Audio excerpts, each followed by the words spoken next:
Hi, my name is Kyra Miles, and I'm from the 18th Space Control Squadron, located down the coast from Cal Poly at Vandenberg Air Force Base, California. You may know us by other names, J-SPOC, C-SPOC. We're currently the 18th Space Operations Squadron, and we're the people who track and catalog artificial objects in space. Today, I'd like to briefly discuss what we at the 18th do in general and what we share with the world. I'd also like to stress how we work with CubeSat owners in particular, and how you can be a responsible spacefarer. Our focus audience today is really the people who are new to space and satellite operations, and to introduce ourselves and explain why we want to talk to you and why we would hope you would talk to us. This is a busy slide, but basically it's telling you that Space Force tracking sites around the world find and track all artificial objects in space. We get literally hundreds of thousands of tracking data points a day, and all these observations are funneled back to the 18th to be turned into orbital information that allows us to keep on tracking everything.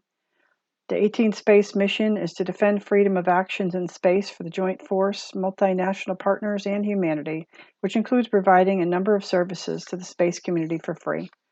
Support such as human spaceflight and screenings to determine if your satellite is coming close to anything else out there, or should you be the launching site, what you might run into launching it at any given time.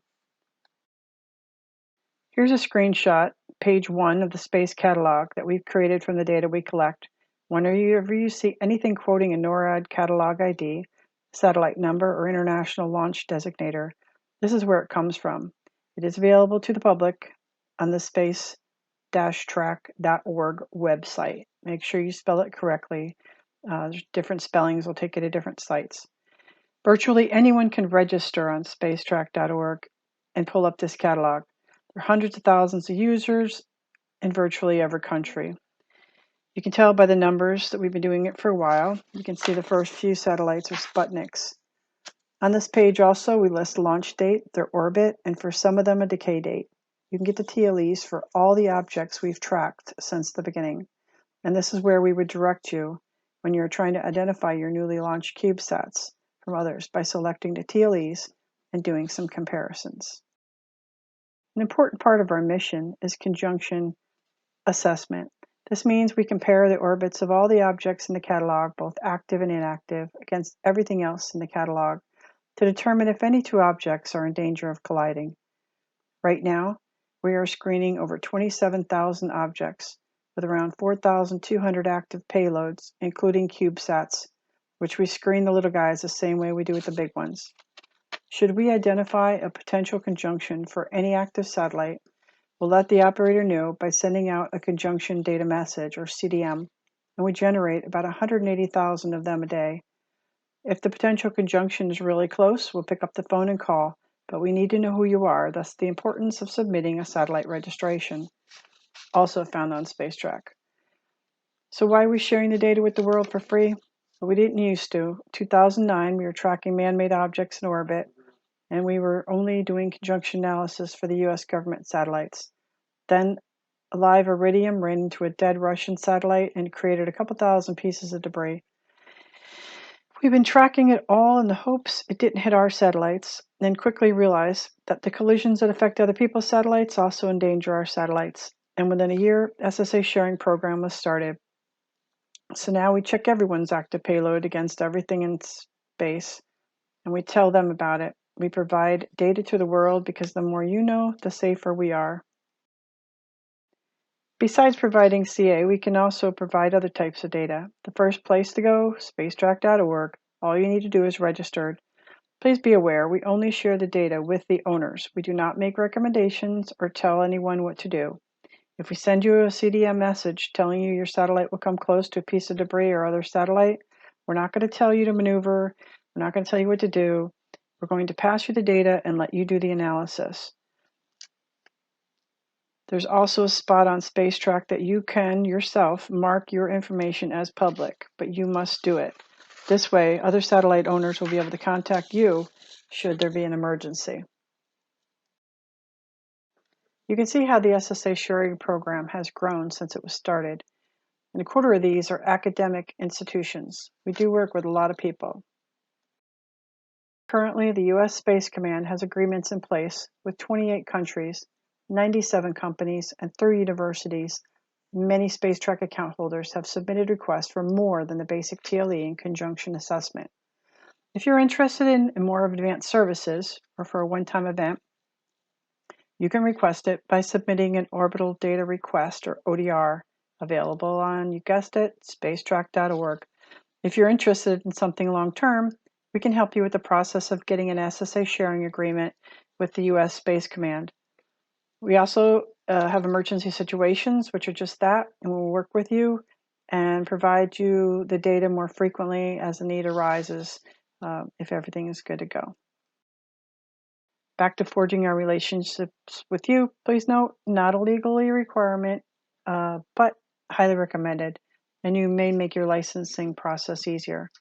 Registering on SpaceTrack is also the most efficient way to enroll in 18 space flight safety services. Doing so will provide you access to information shared with hundreds of other satellite operators. The more we work together, the safer space is for everyone. This is where our relationships really pay off for all of us.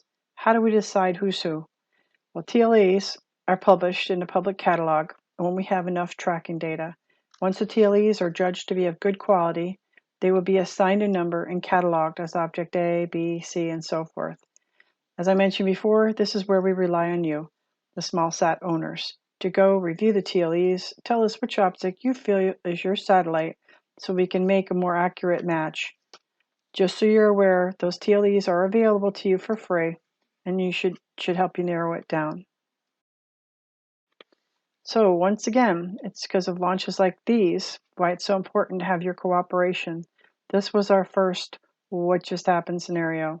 You can see the main payload was tracking these CubeSats, and as they spun off within minutes of each other. From our perspective, it looked like a shotgun blast. Many are still not named today.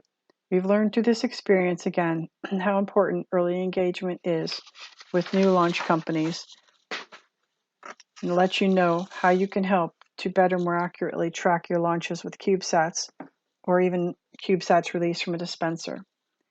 This leads us to the actual request. How can you help us help you? We attend a lot of these briefings and often hear of the improvements being made on different tracking methods being added to the satellites. So this is a positive change, but for us at this time, coordination is key, and we appreciate the information. But there are other things to consider. We're not the first ones to see this, and you all work with this daily, but mission design consideration is important. Human life, International Space Station, other upcoming concerns, the inclinations of the orbit matter, higher is more trackable, is it big enough? Are there enhanced tracking devices? And of course, please try and find a unique satellite name without copyright infringements. Again, we highly encourage you to check out spacetrack.org. The homepage has a lot of information on services we provide and the how-tos for satellite registration, SSA sharing agreements, or ODR requests, complete with the forms and how to submit.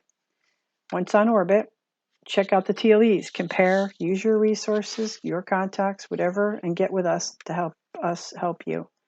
If you plan to maneuver, can maneuver, or consider maneuvering, please let us know. We have a process in place for that as well. Thank you so much for your time and inviting us once again to be a part of the workshop. This is when we make our best relationships with the community, and we look forward to hearing from you.